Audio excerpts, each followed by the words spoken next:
सरकार ने हाल ही में जीएसटी सिस्टम में बड़ा सुधार किया है, जिसे लेकर काफ़ी चर्चा हो रही है।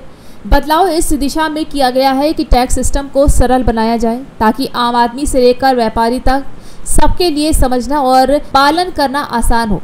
पहले की तुलना में 4 टैक्स स्लैब थे, 5%, 12%, 18% और 28%, जिन्हें अब कम करके 2 मुख्य स्लैब में लाने की तैयारी है, यानी कि 5% और 18% के बीच एक संतुलित सिस्टम तैयार किया जा रहा है।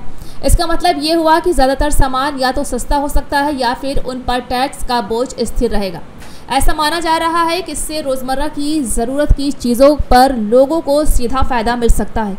ऐसा माना जा रहा है कि इससे रोज़मर्रा की ज़रूरत की चीज़ों पर लोगों को सीधा फ़ायदा मिल सकता है। सरकार का इरादा है कि ज़रूरी वस्तुएं 5% स्लैब में रहें ताकि आम उपभोक्ताओं का जेब पर कम असर पड़े। वहीं दूसरी ओर जो वस्तुएं लग्जरी या अनावश्यक मानी जाती हैं, उन पर टैक्स 18% या उससे ऊपर तक लगाया जा सकता है। कुछ विशेष या सीन उत्पादों पर तो 4% तक टैक्स की संभावना भी। हालांकि हर बदलाव की तरह इस पर भी अलग अलग प्रतिक्रियाएं आ रही हैं। राज्य सरकारों को डर है कि इस नए टैक्स सिस्टम से उनके राजस्व में भारी गिरावट हो सकती है। कुछ राज्यों ने तो केंद्र सरकार से मुआवजे की मांग भी करना शुरू कर दी है, क्योंकि उन्हें अनुमान है कि इससे उन्हें हज़ारों करोड़ रुपए का घाटा हो सकता है। वहीं व्यापारिक संगठनों और आर्थिक जानकारों का मानना है कि ये सुधार